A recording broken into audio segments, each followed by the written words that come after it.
kerusakan yang dibikin Jokowi, kesalahan yang dibikin Jokowi, apabila dijumlahkan dengan kesalahan Pak Harto, kesalahan Habibie, kesalahan Gus Dur, kesalahan Megawati, dan kesalahan SBY, itu jauh lebih besar yang dibikin oleh Jokowi dibanding Presiden sebelumnya. Nah, terakhir saya menyatakan, ada yang selalu menyatakan, jangan kita menuntut presiden atau mantan presiden.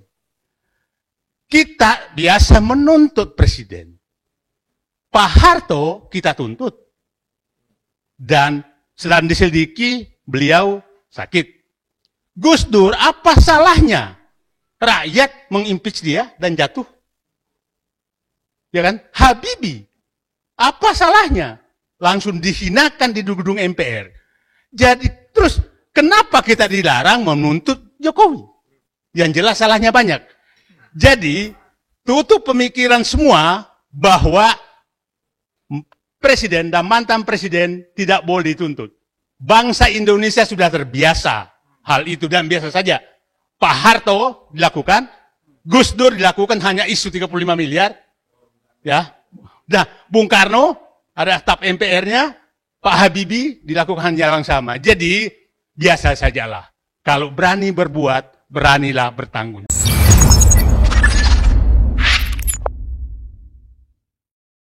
Assalamualaikum warahmatullahi wabarakatuh. Berjumpa kembali dengan channel YouTube Lensa Kawo.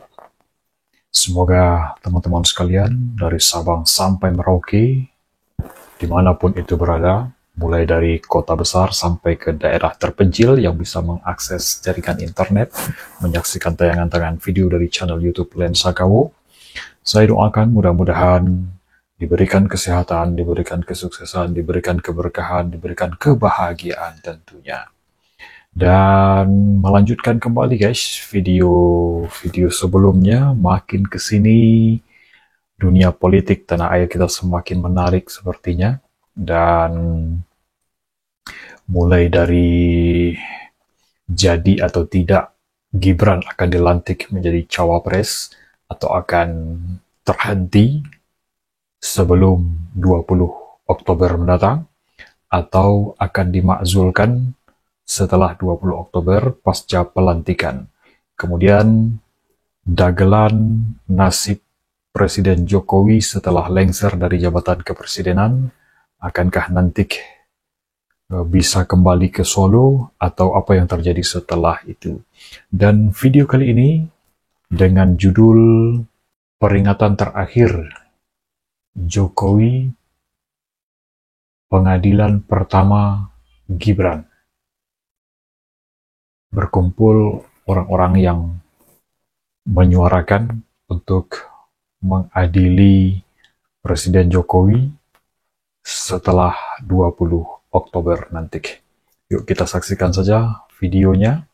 Untuk siapapun presiden yang sekarang ini, maupun yang akan datang, maupun yang akan dilantik pada 20 Oktober nanti, menjalankan amanat rakyat yang Fufu Fafa atau Gibran Raka Buming Raka ini saya selalu gambarkan dengan Petro yang kecil ini.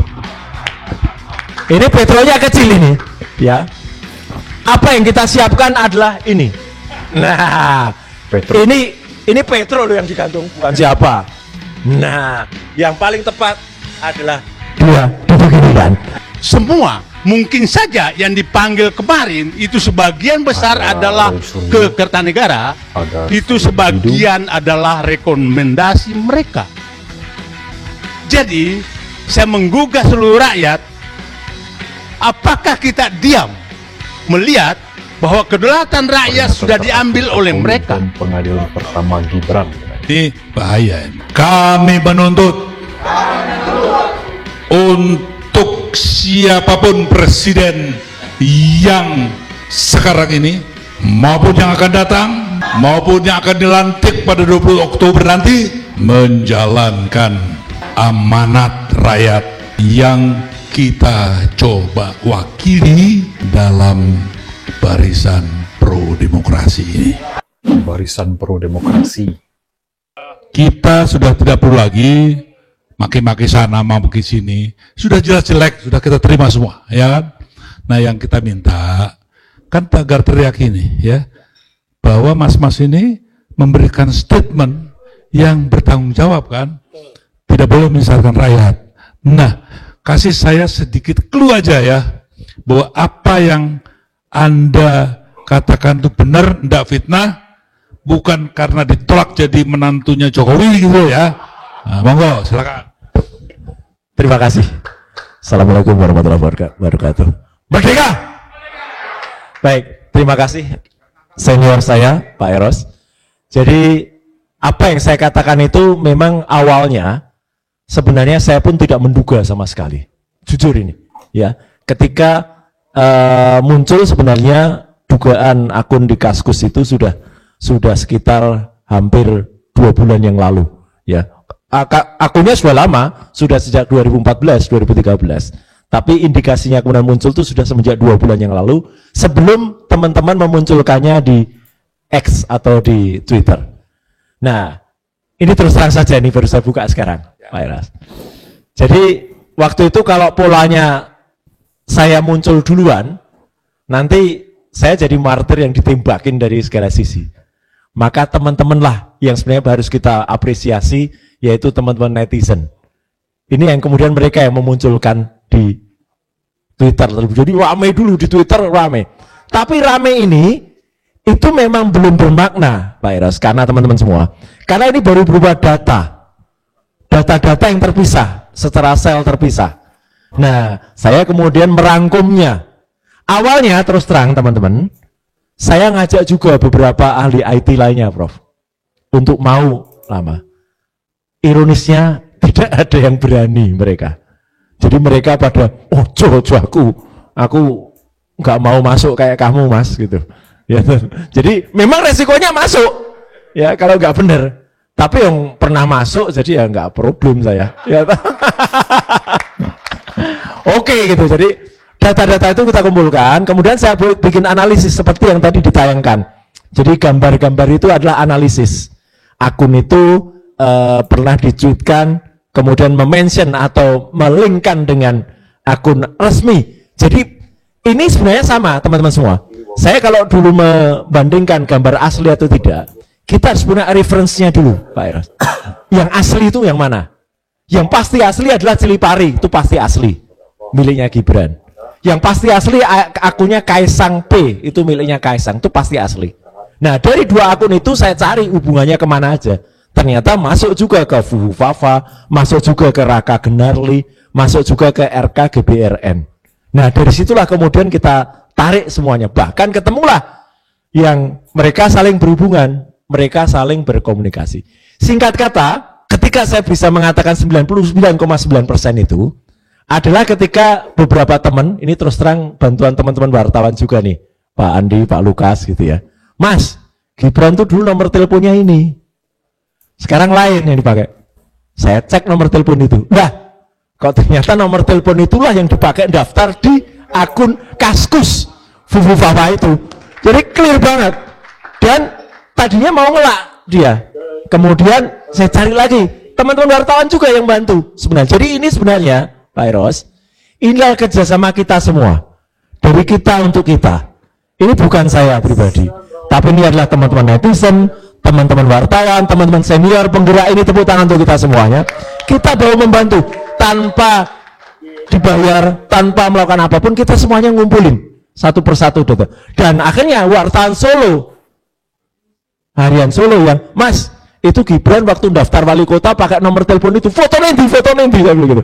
Dia cari fotonya ketemu. Akhirnya foto itu saya upload. Udah netizen semua ngupload. Jadi nomor telepon plus 62899 tikot XXX33 itu 100% kalau itu sebenarnya foto hanya Gibran.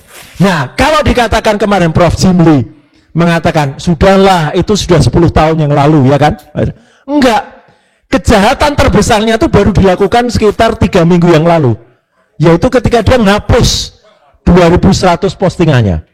Dan yang menghapus itu, confirm kemarin dikonfirmasi oleh teman-teman Tempo, ternyata adalah Menteri Komunikasi dan Informatika kita, Budi Ari.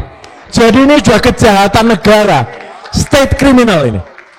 Dan lebih pasti lagi, baru saya bocor, BSSN, Badan Cyber dan Sandi Negara, itu kemarin juga mengkonfirmasi itu. Dan saya kemarin sore secara pribadi melakukan komunikasi dengan Pak Hinsa Siburian, Kepala BSSN. Kami akan bertemu dalam minggu ini dan mungkin akan ada statement resmi dari BSSN soal itu. Ya mungkin beliau juga hati-hati. Makanya terakhir teman-teman semua pergerakan, saya kemarin juga di tempat terpisah menyatakan, ya tidak ada lain, Fufu Fafa atau Gibran Raka Buming Raka ini saya selalu gambarkan dengan Petro yang kecil ini. Ini Petronya kecil ini, ya. Apa yang kita siapkan adalah ini. Nah, ini Petro loh yang digantung, bukan siapa. Nah, yang paling tepat adalah dia duduk ini kan. Terima kasih. Wassalamualaikum warahmatullahi wabarakatuh. Ya, kalau saya, Mas ya, boyo ngono ya ngono, ngono lah. Ada nggak yang lebih sadis dari ini? Nah, ini juga titipan saya. Saudara Jimli, pesan dari saya, dari kami, cobalah tegaklah kau sebagai intelektual, jangan bikin malu. Saya nyatakan ini secara resmi dan terbuka, ya. Jadi saudara Jimli, kembalilah ke jalan yang benar. ke jalan-jalanan yang benar, ya. Jadi gitu ya. Jimli, kau adalah temanku, jadi saya minta sebagai teman, saya menyayangi Anda, sehingga saya minta supaya Anda juga sudahlah, tidak usah membela-bela, ya, membaik-baikan yang tidak baik, gitu ya. Nah, itu aja. Oke, selanjutnya nih Mas Antoni, ya cukup singkat aja.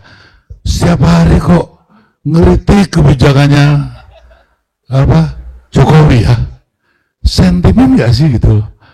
Coba sekilas saja ya, coba peryakinkan kita bahwa Anda itu bukan sentimen, tapi memang fakta-fakta yang mendukung yang terpaksa membuat Anda begitu. Silakan. Terima kasih Mas Eros.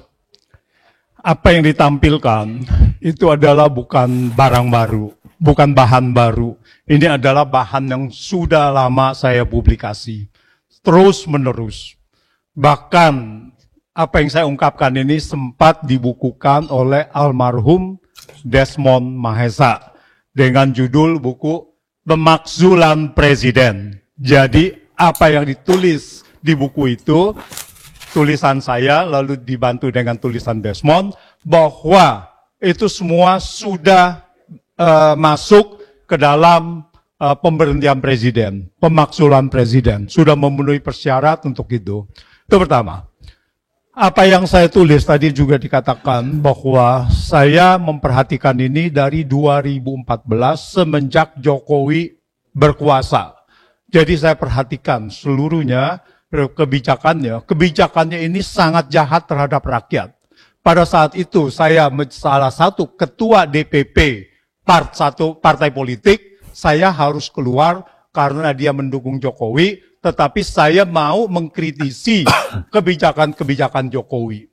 Ya, itu dari awal, bisa dirunut dari 2014, 2015, 2016 sampai yang tax amnesty 11.000 triliun itu dan seterusnya sampai puncaknya adalah sewaktu pandemi.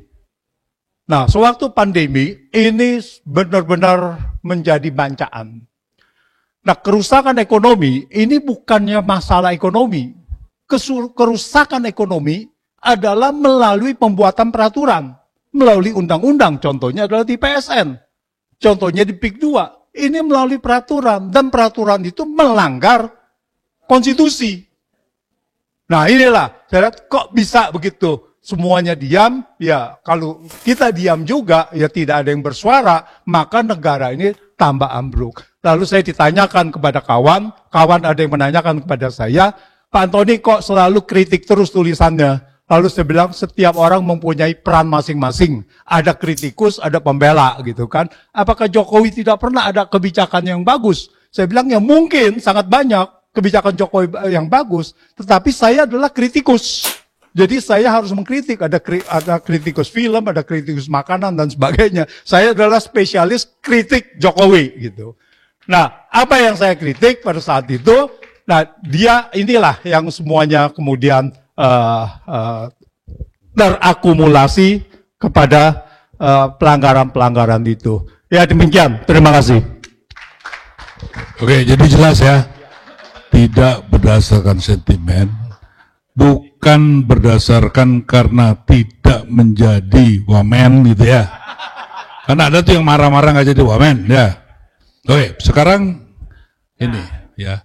Tadi juga Pak Petrus mana? Pak Petrus, benar ya apa yang dikatakan dia? Didukung kan? Anda kan lawyer tuh ya. Pak Timbul mana? Pak Timbul mana? My senior tuh. Pak Timbul mana?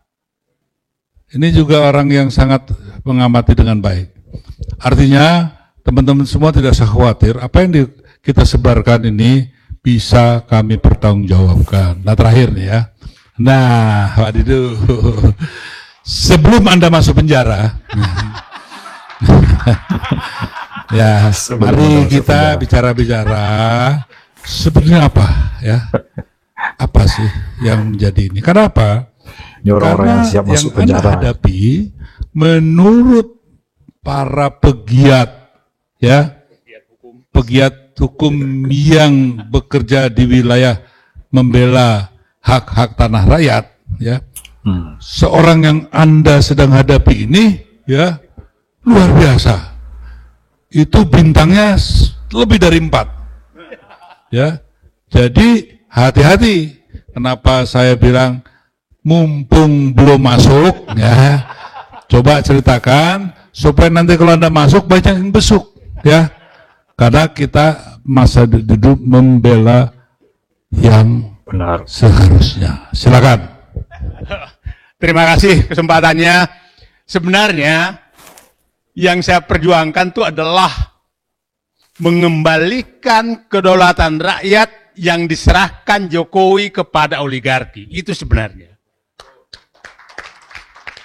Dan saya menyatakan kekuasaan negara sekarang itu di tangan oligarki yang ada di pantai utara Jakarta. Jadi yang saya lawan adalah Jokowi yang menyerahkan kedaulatan rakyat kepada mereka dengan mengorbankan rakyat. Jadi bukan sekedar ketidakadilan, tapi ini masalah yang sangat prinsip karena kedaulatan rakyat sudah diambil oleh mereka. Partai politik di pembukaan dompet mereka. Para yang menentukan masuk penjara apa tidak di ujung lidah mereka.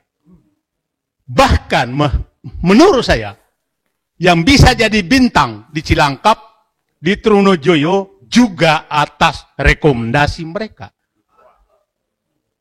Semua, mungkin saja yang dipanggil kemarin, itu sebagian besar adalah ke Kertanegara, itu sebagian adalah rekomendasi mereka.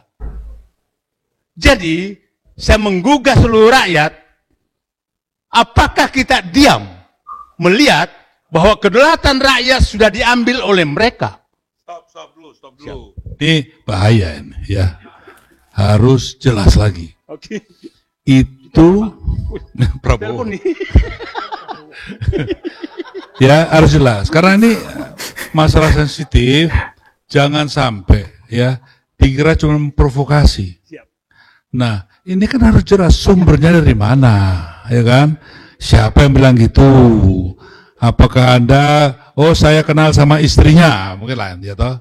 Saya kenal sama ininya, supaya jelas agar teman-teman siap.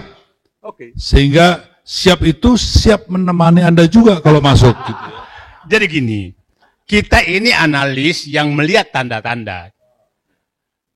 Pantaskah 2 hari sebelum setelah pengumuman MK kemenangan Prabowo Gibran langsung diumumkan PSN? Kalau itu bukan pesanan politik. Ya, Mbak?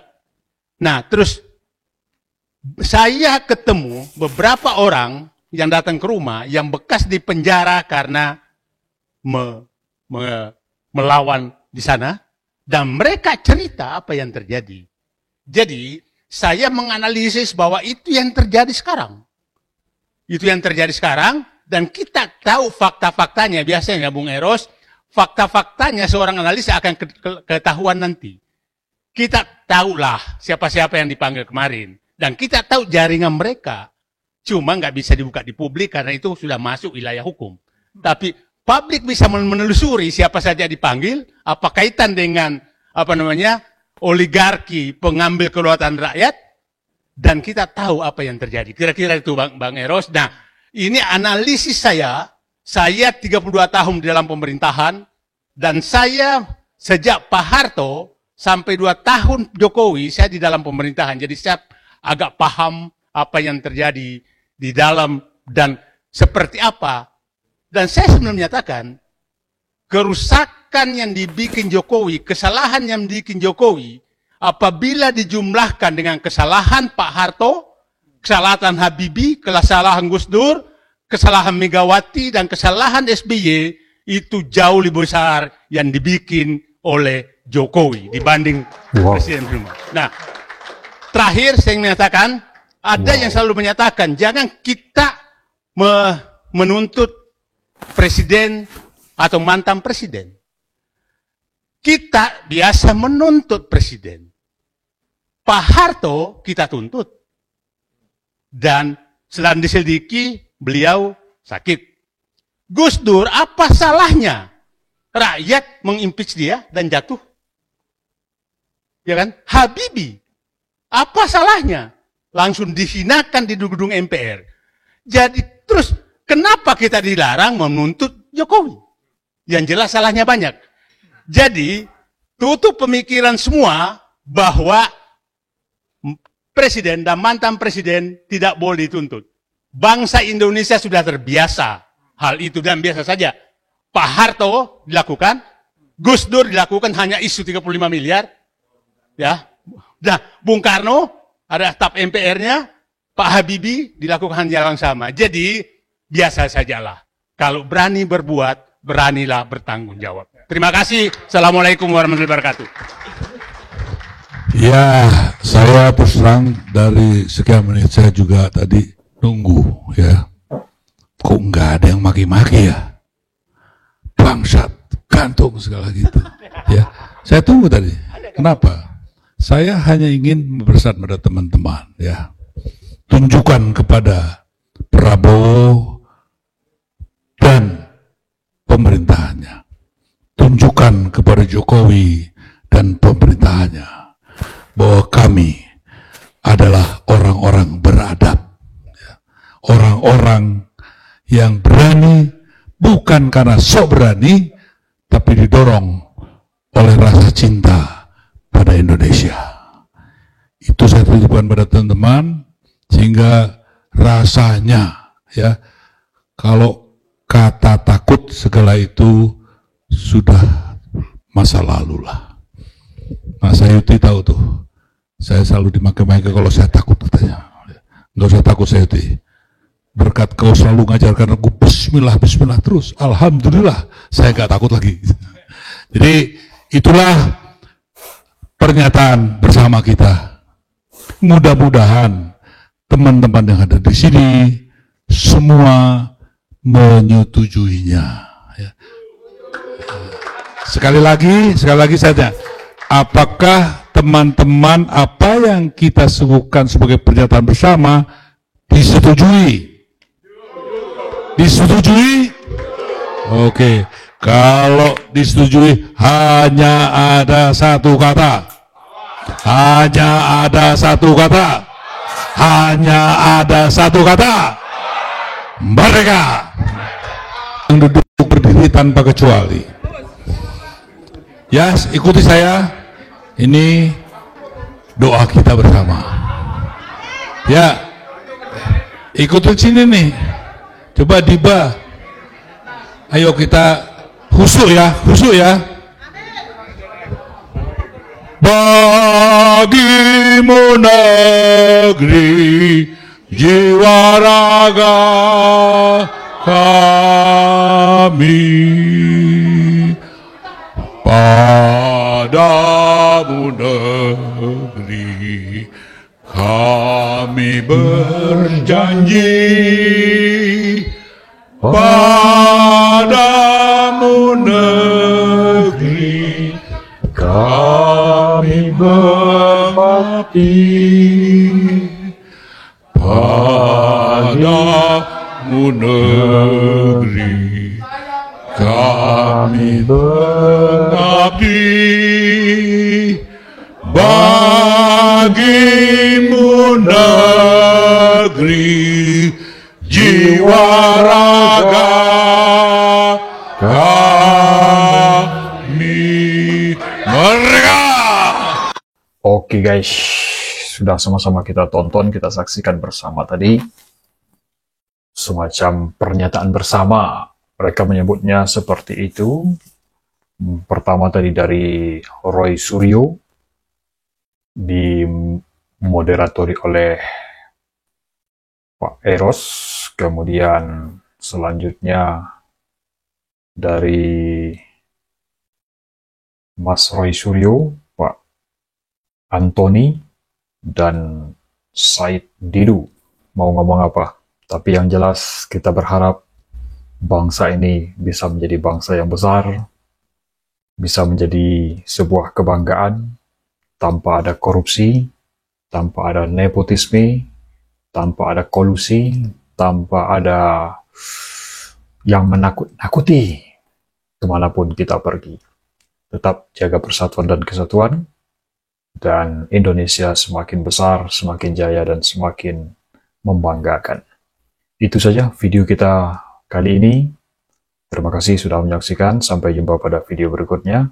Salam sehat selalu, salam waras selalu. Assalamualaikum warahmatullahi wabarakatuh.